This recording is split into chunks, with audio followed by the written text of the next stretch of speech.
Bem-vindos a mais um debate-papo, aquela conversa entre amigos, sempre de um assunto relevante e se falando de uma forma edificante.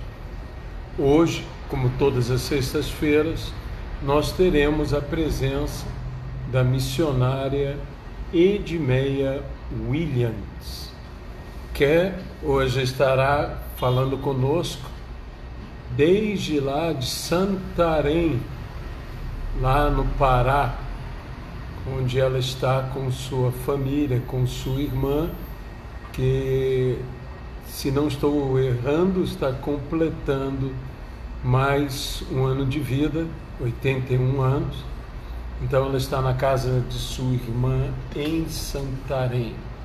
E nós vamos poder ter, assim, uma conversa de longa distância, de fato, com a missionária Edmeia Williams. Estamos apenas esperando ela entrar, ela já entrou, agora vamos convidá-la a participar conosco. Diretamente de Santarém, a missionária Edmeia Williams. Já entrei, Oi, Edmeia, estou tudo bem? aqui. Estou aqui, pastor. Tá longe, né? Tá longe.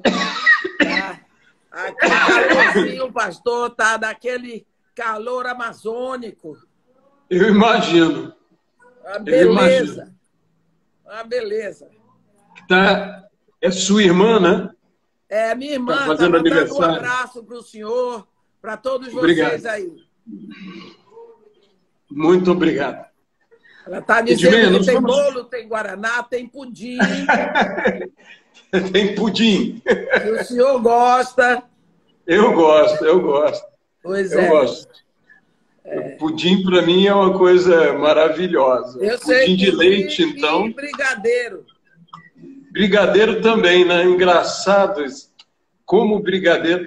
Uma coisa que eu acho um mistério é por que o brigadeiro pequeno é mais gostoso. Por quê, pastor? Você notou? Porque sendo pequeno, a gente come maior número. Eu não tenho dúvida. Eu não tenho dúvida. Não tenho dúvida, não. Já me disseram porque a gente enrola mais com a mão. Pode ser. Pode Aí ser. ele fica mais gostoso. Eu não sei se é verdade. Eu não sei se depende da mão, né? Depende da mão que fez. Já não depende de quem come, né? Edmeia, nós estamos falando daquelas consequências para o homem desde que ele foi expulso do jardim do Éden, né? E hoje nós vamos falar sobre o quê? Hoje nós vamos falar de mais uma dor que nós temos o direito, uma vez que nós fomos, em Adão, expulsos para o lado oriental do Jardim do Éden. Há muito tempo já, eu tenho ouvido uma palavra assim, que a depressão seria a doença do século. Bem, Sim. Eu não sei se a depressão é a doença do século, mas eu sei que ela tem se mostrado tão absolutamente destrutiva que eu não sei se em alguma época da história já se falou tanto disso. Quando os escravos, os negros, eram arrancados de suas terras e de suas famílias, e eles eram vendidos e jogados em navios negreiros, eles paravam de comer e de falar e choravam até morrer. Então, isso eu tenho certeza que era uma depressão. Não haja dúvida. Mas depressão de negro se chama banzo. Então, eles dizem que os negros adquiriam uma doença chamada banzo. Isso era uma depressão que eles sentiam e paravam de comer e de falar e decidiam buscar, assim, a rejeição pela vida. Mas nós temos visto hoje uma situação em que é, inclusive, proibido anunciar o número de suicídios. Quando Sim. nós sabemos que pessoas se suicidam todos os dias. E na igreja, as pessoas sempre acham que o suicídio é pecado contra Deus e que as pessoas que se suicidam não têm salvação. Isso eu não posso dizer. Eu não digo quem tem salvação, quem não tem salvação. A única coisa que eu sei é que salvação só em Jesus Cristo. Mas é uma das dores que nós temos que enfrentar, uma vez que nós estamos expulsos com Adão para o lado oriental do Éden, a depressão. E as pessoas acham que depressão é por falta de oração. Depressão vem por falta de vida com Deus. Portanto, eu separei assim, rapidamente, algumas pessoas na Bíblia que passaram por esse momento de depressão e que são pessoas de Deus. Verdade. Por exemplo, na opinião de Deus, era um homem íntegro, reto, temente, que se desvia do mal. Mas Jó passou por depressão. Por quê? Quando nós estudamos a vida de Jó, nós lembramos tudo o que aconteceu com aquele homem. Antes de Jó, vamos falar um pouquinho do que é a depressão. A depressão é uma doença. É uma doença resultado de um acúmulo. É um peso muito grande que vem. Nós vemos Jesus Cristo fazer um apelo e dizer assim: vinde a mim, vós que estáis cansados e sobrecarregados, eu vos aliviarei. Então, ele está falando aqui de pessoas que não estão apenas carregadas. Sobrecarregadas significa que você está tombado embaixo de um peso que você não aguenta mais carregar. E é para essas pessoas que não aguentam mais carregar que ele está dizendo: tomai sobre vós o meu jugo, aprendei de mim que sou manso e humilde de coração. Achareis paz para as vossas almas, porque o meu jugo é suave, o meu fardo é leve.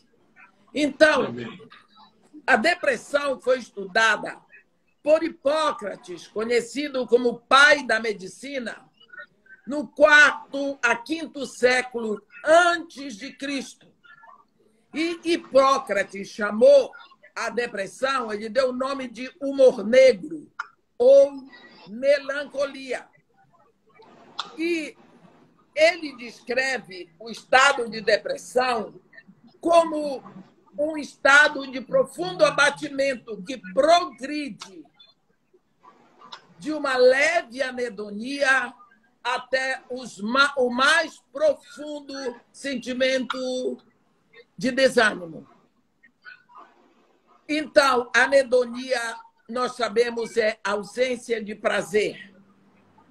Então, ele diz sobre a depressão, e ele estudou sobre a depressão, e nós sabemos que depressão é doença. Algumas pessoas, principalmente na igreja, acham que a pessoa que tem depressão é a pessoa que está muito pecado. Eu quero dizer que todos nós somos pecadores. Todos nós temos pecado. Nós não vivemos na prática do pecado, mas somos pecadores. E se a depressão, o pecado causasse a depressão, então não haveria escola de samba para desfilar no carnaval. Não haveria presídio, porque todos que estão lá são pecadores, estariam todos com depressão. Para começar, depressão é doença. é o resultado de um acúmulo. É como se você colocasse um saco e começasse a botar 1 quilo de feijão, 1 quilo de arroz, 1 quilo de macarrão, 1 quilo de açúcar, e vai botando, e chega o momento que o saco vai ficando tão pesado que às vezes até fura o fundo do saco. O saco vai ficando pesado, porque você está acumulando peso. Quando o acúmulo do peso é no corpo, chama-se uma depressão orgânica. Quando o acúmulo do peso é na alma, chama-se uma depressão psíquica ou psicológica. Então, é mais ou menos assim. Existe, eu sei, dos rins, que são os faxineiros do nosso organismo. Eles limpam o sangue daquelas toxinas e eles jogam e ela sai do nosso corpo em forma de urina. Quando os rins não estão limpando bem o sangue, há um excesso de toxinas que fica no sangue. Então, digamos que alguma pessoa está se sentindo com um abatimento. Por 1, 2, 3 dias, pode ser cansaço. Você pode estar muito cansado, tem trabalhado muito. Aproveita para dormir.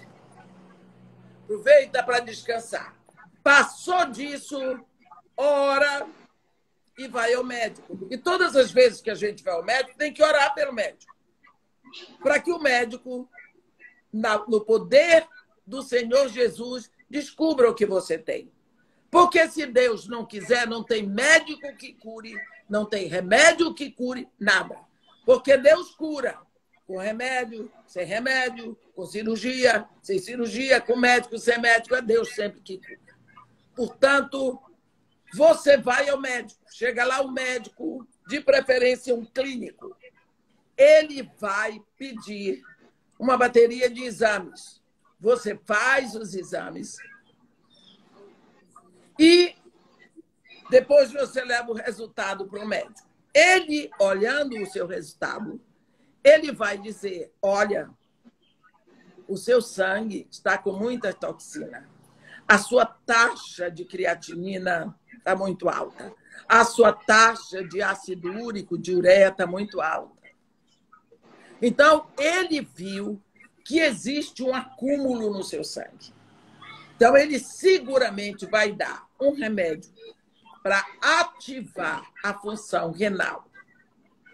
E você vai, aos poucos, saindo daquela depressão, porque os rins vão funcionando melhor e eles vão limpando melhor o sangue, e à medida que o sangue vai ficando mais puro, ele vai jogando fora as toxinas, você vai levantando. Porque você tinha uma depressão orgânica. O problema era num dos órgãos do seu corpo.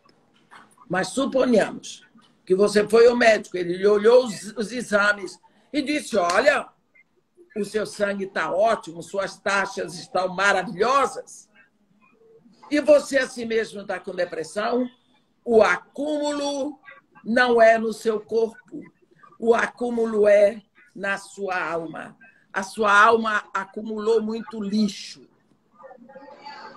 Então, vai ter que tirar o lixo que está na sua mente, na sua alma, na sua psique. Para isso, o médico vai usar psicólogo e o próprio psiquiatra que vai lhe ajudar. Tem pessoas que ainda acham que psiquiatra é médico de doido. Não é. Psiquiatra é o médico cuja especialidade é a psique. Ele cuida da psique. Então, e aí com o psicólogo e o medicamento que o psiquiatra dá, você vai melhorando da depressão. Uma coisa é certa, a depressão psíquica, que nós vamos falar agora, é uma depressão que ela vem com acúmulo grande na psique, na nossa alma. Eu queria falar do primeiro homem de Deus que teve depressão, Jó. Jó, como nós dissemos, na opinião de Deus, era um homem íntegro, reto, temente a Deus, que se desvia do mal. E isso é Deus que diz. Quem sou eu para dizer que Jó não era precioso assim? Esse homem teve depressão. Ele, no capítulo 3, no versículo 1 do livro de Jó, ele amaldiçoa o dia que nasceu. Maldito, passou Jó a falar e amaldiçoou o seu natalício. Pereça o dia em que nasci e a noite em que se disse foi recebido o homem. Converta-se aquele dia em trevas e Deus lá de cima não tenha cuidado dele, nem resplandeça sobre ele a luz.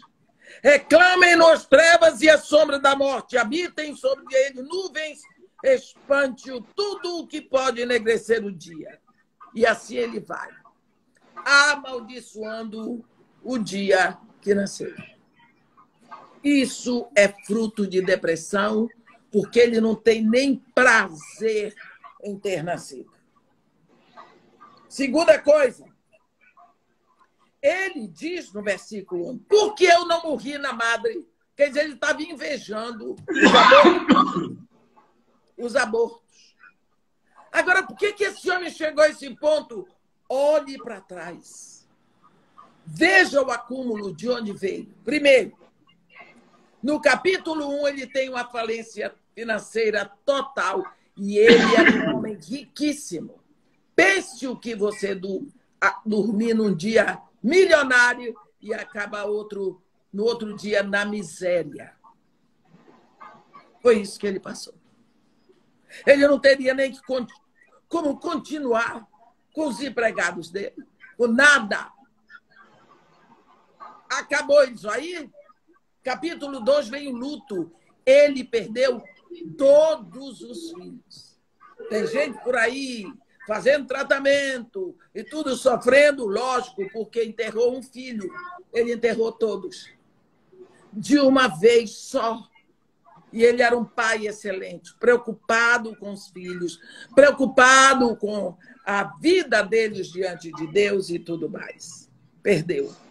Quando ele pensou em fazer alguma coisa para restaurar um pouco, a Bíblia diz, no capítulo 2, versículo 7, então saiu Satanás da presença do Senhor e feriu a Jó de tumores malignos, desde a planta do pé até a raiz do cabelo. Pense o que é isso. Jó, sentado em cinza, tomou um caco para com ele raspar. Que situação horrível. Que momento tão aparentemente degradante que esse homem está passando. Isso tudo leva Jó a uma depressão. Ele não tinha nem como trabalhar, porque ele estava completamente coberto de câncer. Porque tumores malignos são tumores cancerosos. Você sabe o que é isso. Então, por causa disso, esse homem entra numa depressão tão grande. Mas você vai ver uma coisa que aconteceu. A Bíblia diz que em tudo isso Jó não pecou. O problema do acúmulo que o levou a uma depressão não o afastou de Deus. Por isso eu quero dizer que quando se diz que a pessoa entrou em depressão, você diz que é pecado, aqui não. Jó desejou a morte. Porque o desejo da morte é o último degrau na escala de quem está com depressão. A dor na alma é tão grande que a pessoa acha que se morrer vai passar a dor. O depressivo, quando ele se suicida, ele não se suicida porque acha que vai morrer. Ele se suicida porque o suicídio é o remédio que ele toma para passar aquela dor. É isso que ele acha. Porque ele está vendo a vida completamente pela ótica errada. Afinal de contas, é uma doença terrível a depressão. Terrível. Não é? É uma anedonia profunda, ela é progressiva. E Jó, nós vemos que ele era um homem que o tempo todo ele buscava a Deus. Essa é a grande diferença. Quando a pessoa tem comunhão com Deus, ela pode ser vítima da doença. Como ela é vítima, andando com Deus, ela pode ser vítima de câncer, de tuberculose, de lepra, de tudo. Mas ela anda com Deus. Aí é que está toda a diferença. E por isso, nós vamos ver Jó depois curado da depressão. E Deus restaurando tudo o que ele tinha. Não é? Então, mas você viu que Jó teve uma depressão. E quando você pensa na depressão de Jó, por favor, pense em tudo que este homem teve que passar antes de entrar nesse estado de depressão. Outro homem que teve que entrar pela depressão é o profeta Jonas. Profeta Jonas, no capítulo 1. Você lembra que Deus diz para ele, Jonas, dispõe-te e vai à grande cidade de Nínive e proclama contra ela a palavra que eu te dou. Você sabe que Jonas não gostava dos ninivitas. Ele era profeta de Deus e Deus falava com ele. Olha aqui Deus falando. E ele, lá no coração dele, quando Deus disse para ele, vai à grande cidade de Nínive, ele disse, sim, senhor. Mas aqui dentro dele, ele disse negativo. Eu vou embora. Por que Deus está se preocupando com os ninivitas?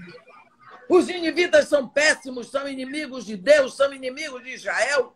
Que história é essa de Deus estar agora se preocupando com os ninivitas? Não vou pregar a palavra para eles, não. Vá que eles se arrependam. Deus vai perdoar. Quem vai ficar com o título de falso profeta sou eu. Ou não? Por quê? Porque Deus é misericordioso. É incrível como o profeta tinha a revelação da misericórdia de Deus, mas não tinha a revelação da sua onipresença. Jonas, como o povo daquela época, achava que Deus estava presente em Israel. E, principalmente dentro do templo. O que foi que Jonas fez? Ele achou que podia se esconder de Deus. Ele foi para Jope, comprou uma passagem no navio que ia para Tarsis. Tomou o navio daqueles, foi embora, escondeu-se no porão. Assim que o navio zarpou, estava em alto mar, Deus mandou uma tempestade. E a tempestade só ia piorando. E os pobres dos marinheiros jogavam fora as coisas dentro do navio. Que prejuízo. Que prejuízo é você andar com um homem que está se escondendo de Deus, que está desobedecendo a Deus.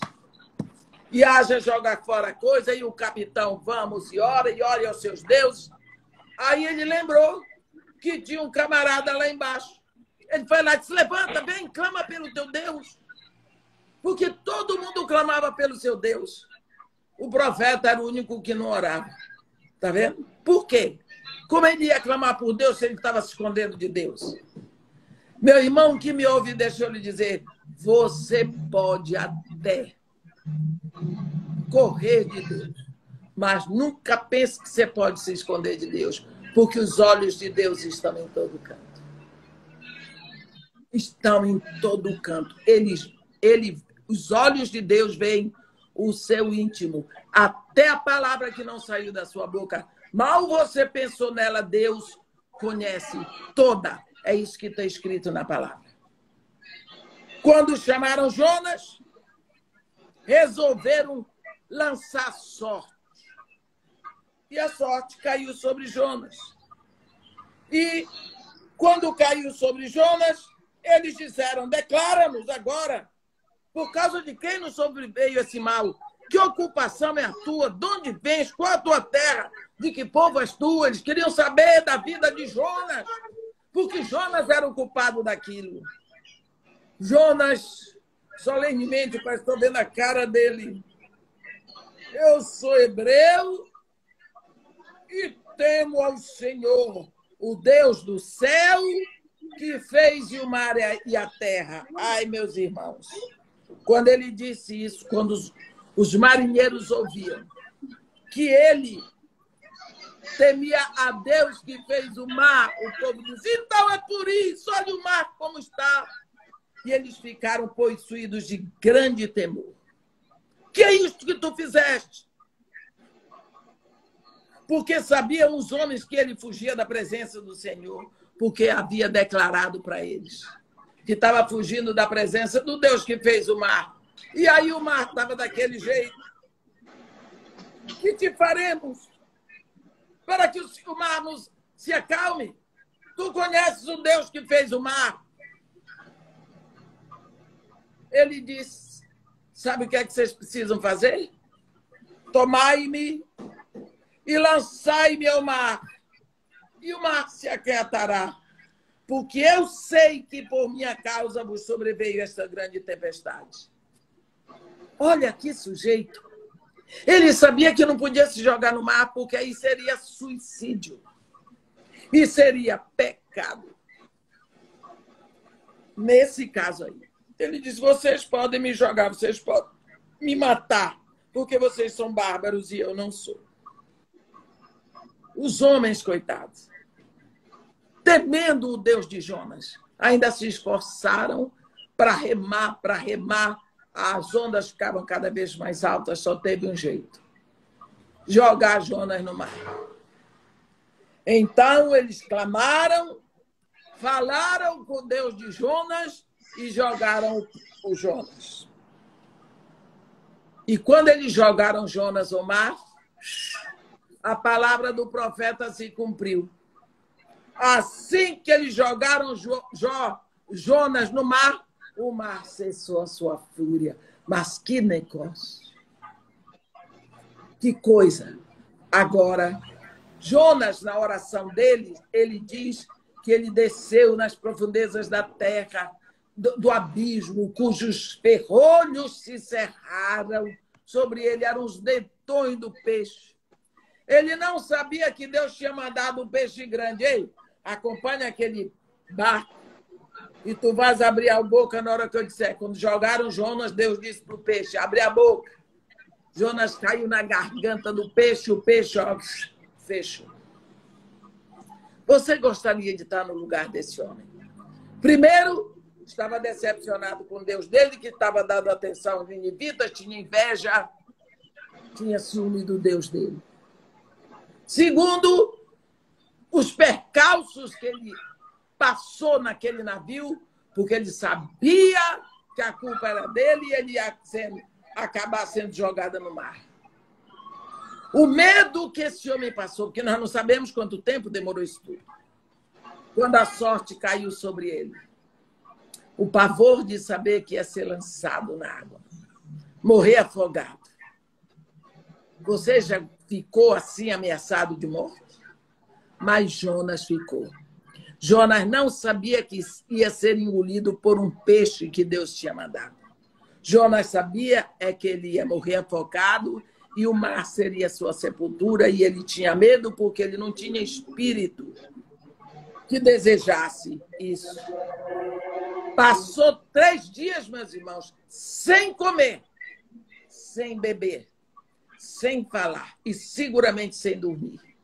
Porque a Bíblia não diz que o peixe estacionou, e peixe no mar, ó, para cima e para baixo, e ele não tinha onde se segurar. Ele estava no intestino do peixe misturado com outros peixinhos que o peixão tinha comido.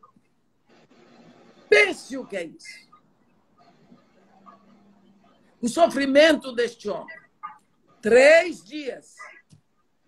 Você que faz jejum de algumas horas e reclama. Você que fica numa situação de perigo por alguns minutos e reclama. Jó ficou 3 dias.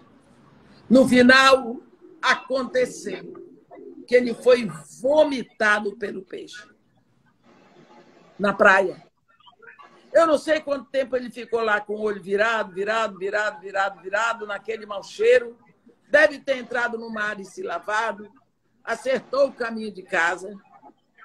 Quando ele estava todo lavado, todo esfregado, todo cheiroso, de barriga cheia dentro de casa, vem de novo a palavra para ele. No capítulo 3, de novo, vem a palavra: dispõe-te, vai à grande cidade de Nínive e proclama contra ela a mensagem que eu te digo. Ai, depois de toda a experiência que ele teve, que não foi fácil, Deus diz para ele: agora você vai ou não vai? Lógico, o que você acha? Se da primeira vez ele foi engolido pelo peixe, passou tudo que passou, e agora, como seria? Vai. Ele foi. Se você olhar, ele foi para Nínive de má vontade. Ele fez um discurso, ou uma pregação, que a gente quer dizer, mal criada. 7 palavras. Ainda 40 dias e Nínive será subvertida. Será destruída. Atravessou a cidade de um lado a outro, repetindo essa mensagem de uma vontade, cara feia, com raiva dos ninivitas, mas a palavra era de Deus. Então o Espírito tomava aquela palavra, botou no coração, até o rei se converteu e baixou uma ordem que todos se convertessem ao Deus de Jonas. Os animais fizeram jejum e Deus perdoou a cidade. O que Jonas tinha medo? Lá em Jó está escrito: o que eu temia me sobreveio, o que eu receava me aconteceu. Jonas não queria pregar, porque ele sabia que Deus é misericordioso. E se o povo ouvisse a palavra, corria o risco de se arrepender. E se o povo se arrependesse, Deus ia perdoar. E quem ia ficar de falso profeta era ele. Mas não deu outro. Pois aconteceu exatamente isso. Talvez é por isso, meu irmão, que nós não pregamos o evangelho para os nossos vizinhos, né? Porque temos medo que eles se convertam. Por causa do Espírito Santo que está em nós. Pois, agora, Jó, quando viu tudo, entrou numa depressão. O que foi que aconteceu? Jonas, no capítulo 4, no versículo 3, peço-te, pois, ó Senhor, tira a minha vida, porque melhor me é morrer do que viver. Ele chegou no ponto limite da depressão. Chegou no ponto limite, o ponto máximo da depressão. Pediu a morte. Desejou a morte. É o último degrau da depressão. Se você conhece alguém com depressão, que diz que quer morrer, você diz: está querendo se mostrar. Não, cuidado. Quando a pessoa com depressão começa a falar em morte, ele vai buscar o remédio, porque o remédio para ele é a morte. Cuidado. Cuidado. Eu fui a uma cidade nos Estados Unidos e uma senhora veio falar comigo que o filho dela estava com problema de depressão e que ele já estava há 2 anos assim e que o médico estava dando remédio para ele, mas agora ele estava falando muito em se suicidar. Eu disse para ela: quer um conselho meu? Vou lhe falar como uma irmã em Cristo e como psicóloga. Vá embora para o Brasil com seu filho e leve a um psiquiatra brasileiro. Porque nós temos certas pérolas no Brasil que não damos valor. Os psiquiatras brasileiros são os grandes médicos. E os dentistas brasileiros são os melhores do mundo. Isso é conhecido lá fora. Aqui ninguém dá valor. Eu disse: leve seu filho para o Brasil. O pai dele disse: he's showing off. Quer dizer, ele está se mostrando. Eu disse: não. Uma pessoa com depressão, quando começa a dizer que vai se suicidar, abre o olho, porque ele vai. Eu disse para ela, escute o que eu estou dizendo. Se você não tomar providências, tira ele desse médico. Leva para o Brasil para tentar outra coisa. Porque lá no Brasil se cura isso. Se trabalha com isso, se trabalha bem. Procura um grande médico em Belo Horizonte, porque você é de lá. Porque senão o seu filho vai morrer antes que eu venha aqui da outra vez. O marido dela achou que eu era uma psicóloga chinfrim. Porque, afinal de contas, o filho deles estava com um psicólogo estrangeiro. Como o brasileiro tem mania de que tudo que é lá de fora é melhor, logicamente, eu devia ser alguma doida e os médicos lá de fora são melhores. 4 meses depois, recebi a notícia. O menino estava indo para a igreja, estava noivo, disse para a mãe, pode ir. Mas ele não chegou na igreja. A mãe voltou para casa para saber porque ele não tinha ido. Ele estava todo vestido, pronto com a roupa que ele usou para a formatura dele do nível médio. Ela só via os pés dele assim. Ele tinha se enforcado. Eu olhei para a cara dele, cheguei lá depois de uns 8 meses. Olhei para a cara do pai dele e perguntei, a vontade que eu tinha de dizer, ele estava se mostrando, né? Porque dizia, he's showing off. Está se mostrando. Mas eu tive pena daquele homem. Tive pena daquele homem. Porque, coitado, estava sofrendo. O que eu ia fazer com ele? Cuidado. Tem uma pessoa que está ameaçando, procure o tratamento. Leve a sério. Porque eu nunca disse que queria morrer. Nenhum dos meus irmãos, nenhuma das pessoas que eu conheço. Então, se a pessoa parte para isso, ela ainda não está querendo atenção. Alguma coisa está acontecendo que nós não sabemos. Jonas simplesmente pediu a morte. Mas pediu a quem? Para Deus. Peço-te, pois, ó Senhor, tira a minha vida, porque melhor me é morrer do que viver. Nós vemos isso se repetir no versículo 8 do capítulo 4. Em nascendo o sol, Deus mandou um vento calmoso oriental. O sol bateu na cabeça de Jonas de maneira que desfalecia, pelo que pediu para si a morte, dizendo, melhor me é morrer do que viver. Ele só pensava, morte, morte, morte. Agora, olha para trás. Vê o acúmulo que estava na alma desse homem. De todas as dores, de todo o sofrimento, de todo o medo, de todo o pavor, de todo o pânico que ele passou. Eu não queria estar no lugar de Jonas nem por 10 minutos.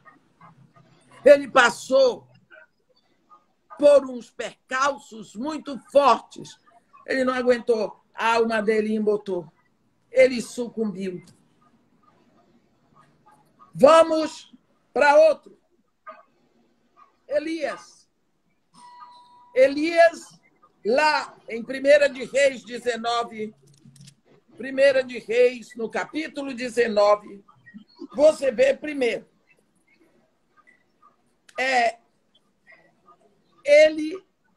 Deus levanta Elias para ser o profeta do avivamento. Primeiro, Deus fala com ele, ele vai ficar 1 ano e meio bebendo água da fonte de Querite e sendo sustentado por corvos, que levavam comida de manhã e de noitinha para ele, pão e carne. Depois secou a fonte de Querite, porque secou a cabeceira do rio, não chovia sobre a terra. Então Deus diz para ele, vai para Sarepta, que se encontra em Sidom, porque lá eu falei com uma viúva para te sustentar. Então, primeiro Elias passa 1 ano e meio em Querite, que significa lugar de aliança. Para ele aprender que Deus é um Deus de aliança. Agora ele vai para Sarepta, já fora dos termos de Israel, onde ele vai ser sustentado por uma mulher estrangeira, viúva, fora dos termos de Israel. mais um sofrimento para Elias. A solidão, a humilhação, porque um judeu, todas as vezes que levantava de manhã, levantava a mão para o céu e dizia: Jeová, eu te agradeço, porque eu não sou mulher, eu não sou viúva, eu não sou estrangeira. Pronto. Entendeu? Elias está lá. Mais um ano e meio, Deus fala com ele e manda voltar. Aí ele vai enfrentar o desafio com os profetas de Baal, não é? No Monte Carmelo. Nós sabemos o que aconteceu e como Elias destruiu e o povo, os 400 profetas de Baal e os 450 profetas do poste ídolo. Matou. Depois disso, ele foi orar para vir a chuva. Mas, quando você... Isso no capítulo 18, 1 de Reis. Capítulo 19. Acabe disse para Jezabel, de tudo o que tinha acontecido, como Elias matou todos os profetas de Baal e todos os de poste ídolo. Então, no versículo 2 do capítulo 19, tem uma palavra assim: então Jezabel mandou um mensageiro a Elias para lhe dizer: façam-me os deuses, como bem lhes aprouver. Se amanhã, a essas horas, não tiver eu feito a tua vida, como tu fizeste a vida dos profetas de Baal que mataste. Quer dizer, ela deu um tempo para matar Elias. Até amanhã tu serás um homem morto pela espada. Depois de tudo que tinha acontecido, o certo seria Elias dizer: pode vir quente que eu estou fervendo. Mas não. A primeira palavra do versículo 3 é temendo. Elias teve medo. Como que ele teve medo? Está escrito aqui. Teve medo. Teve medo. Levantou-se para salvar a sua vida. Foi para Beceba, deixou o moço dele lá e ele foi caminho. Caminhou pelo deserto, caminho de um dia. Se assentou debaixo de um zimbro, pediu para si a morte. Olhe que ponto está a depressão de Elias. Ele pede a morte. E quando ele pede a morte, ele pede a Deus a morte. Agora preste atenção como está a alma desse homem. Ele está pedindo a morte, está dizendo a Deus que ele quer morrer, mas ele está fugindo de Jezabel, que queria matá-lo. Ora, se ele quer morrer, por que não ficou lá que Jezabel iria matá-lo? Por que não ficou? Você está vendo o comportamento de Elias? A mente dele já não está aquela beleza. Por quê? Um juízo se encadeia em outro juízo, e outro, e outro, e outro, e outro. E o resultado do encadeamento de juízos se chama raciocínio. Mas quando a pessoa está debaixo de um peso tão grande chamado depressão, o encadeamento dos juízos fica prejudicado. Aí o raciocínio, logicamente, vai ser errado. Ele estava pedindo a morte, mas correndo de quem queria matá-lo. E como ele estava assim, ele dormiu. Veio um anjo, preparou para ele pão assado no borralho, acordou Elias, ele comeu, bebeu a água dele, tornou a dormir. Dormiu de novo, e lá no versículo 8, veio um anjo de novo e deu para ele pão e água. E a Bíblia diz, com a força daquele alimento, no versículo 8 do capítulo 19, ele subiu 40 dias e 40 noites o Horebe para se encontrar com Deus. Ali ele entrou numa caverna, quer dizer, ele entrou no ponto mais difícil da depressão. Ele embotou total. Embotou total. Depois de 40 dias e 40 noites, sem comer mais nada, sem beber mais nada. Isso é um jejum totalmente sobrenatural. Né? Ele chega... E Deus diz para ele: que fazes aqui, Elias? Aí ele respondeu: tenho sido zeloso pelo Senhor, Deus dos exércitos, porque os filhos de Israel deixaram a tua aliança, derribaram os teus altares e mataram os teus profetas à espada, e eu fiquei só. E procuram tirar a minha vida. Olhe como ele diz para Deus: fiquei só. Aí Deus diz: sai e põe-te neste monte perante o Senhor. Ele foi, mas aí ele tenta se aproximar de Deus, mas ele teve uma agonia tão grande. Era um vento tão forte que fendia os montes e despedaçava as penhas. Não conseguiu. Você vê o esforço mental desse homem. Fez outro esforço, sentiu a terra se tremer. Era um terremoto. Fez outro esforço e vem fogo. E no último já esforço, ele ouviu um cicio suave. Então, significa que Deus o estava trazendo pouco a pouco da depressão, da doença que ele estava na alma. E então ele ouve a voz de Deus que diz: olha, ele envolveu o rosto e Deus diz para ele: que fazes tu aqui? E ele diz: tenho sido em extremo zeloso para o simples Senhor, Deus dos exércitos, porque os filhos de Israel deixaram a tua aliança, derribaram os teus altares, mataram os teus profetas à espada, e eu fiquei só e procuro tirar a minha vida. Ele diz para Deus que ele ficou só. Depois de Deus falar tudo o que ele tem que fazer, volta ao teu caminho, vai para Damasco, chegando lá tu unges Hazael, rei sobre a Síria, depois tu vais ungir a Jeú, filho de Nissi, rei sobre Israel, e tu vais buscar Eliseu, filho de Safate, de Abel Meolá, tu vais ungir profeta em teu lugar. Também, viu, Elias? Isso é Deus falando com ele.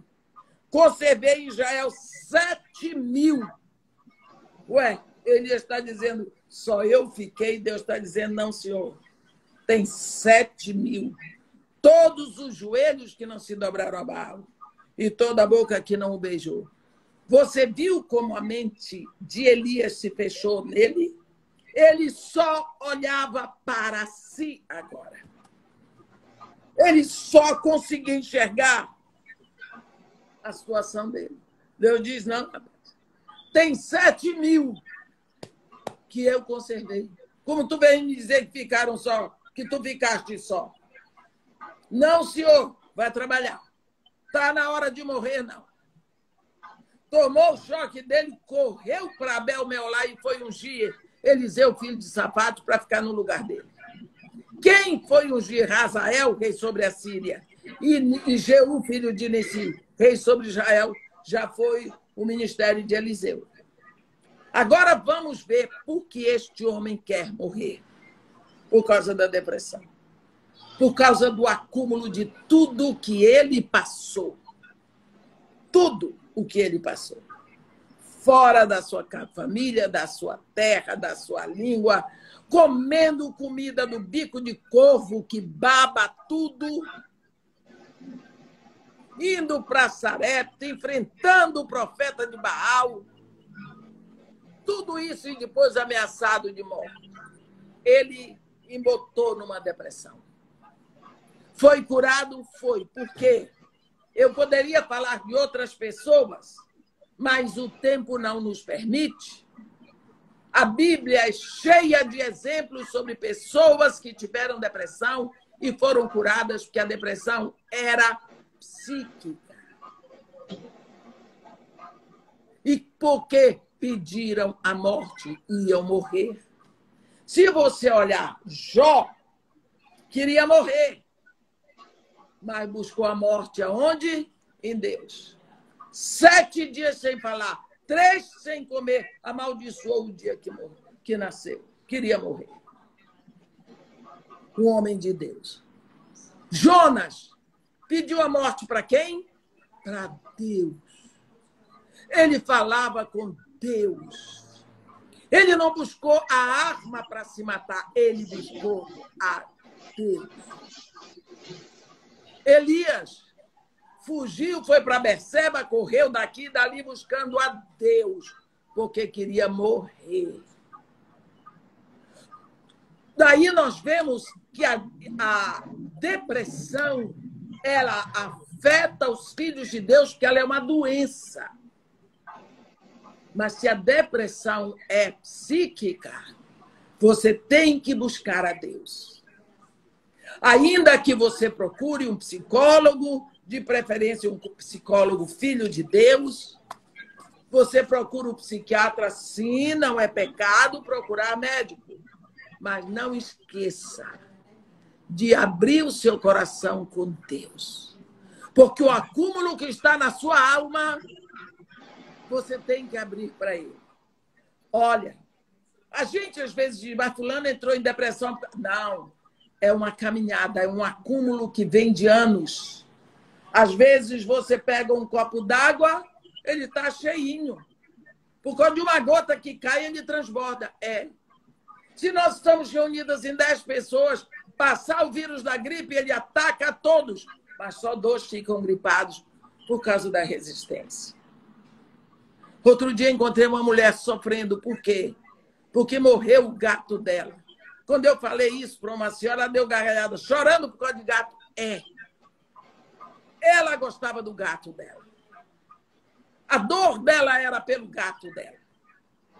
A Bíblia diz, chorai com os que choram. Portanto, eu orei com ela para que Deus tirasse do coração dela aquela dor que ela estava sentindo, porque ela estava sofrendo com saudade do gato dela. Nós não podemos tripudiar em cima da dor dos outros. Se você conhece alguém que está com depressão, por favor, faça essa pessoa pedir a Deus a morte. Porque enquanto ela está pedindo a Deus, Deus está curando ela. Vá dizendo para ela dizer a Deus por que ela precisa da morte.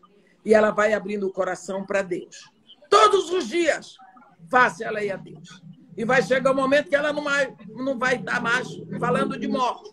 Porque o lixo está saindo, o peso está saindo, as dores estão dando lugar à presença de Deus. Aqui, do lado oriental do Éden, nós temos muitos de nós que passar por essa dor. Pela dor da depressão, porque depressão é doença. Se você encontrar uma pessoa que está com depressão, por favor, não aponte o dedo.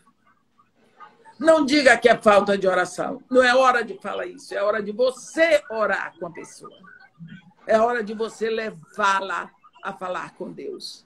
E de cumprir o que Jesus diz. Entra no teu quarto e fecha a porta. E ora ao teu pai em secreto. E o teu pai que te ouve em secreto te recompensará. Amém? Que Deus nos abençoe e nos guarde. Que faça resplandecer o seu rosto sobre nós. E tenha misericórdia de todos nós. Amém. Você falou de Elias. Eu acho uma das coisas interessantes é que Elias pede a morte e Deus nega, né? Ele pede. Mas às vezes a gente só agradece quando Deus diz sim para a gente. E o não de Deus é algo maravilhoso também. Né? Nunca foi um não tão bem-vindo. E eu brinco até mesmo, digamos, negou tão bem negado que nunca mais morreu. Pois é. Foi arrebatado. Né? Foi arrebatado. Foi arrebatado. É uma coisa extraordinária, assim, quando Deus age nas nossas vidas.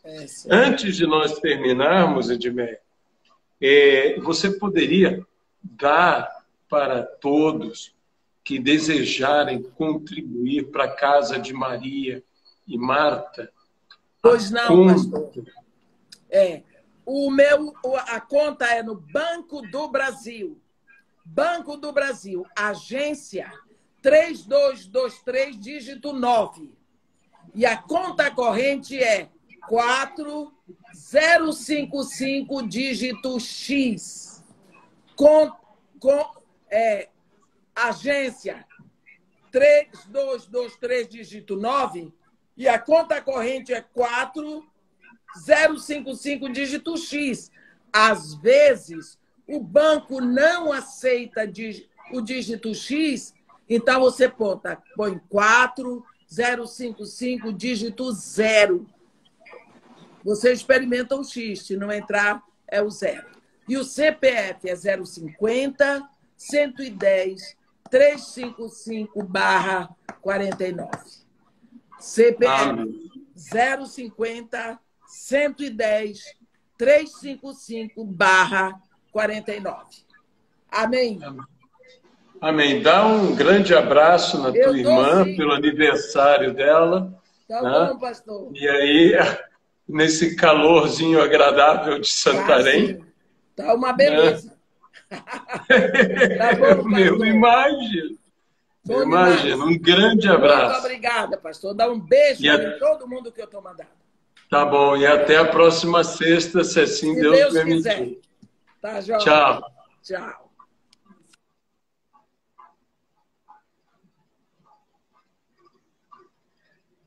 Nós queremos agradecer a participação aqui, né?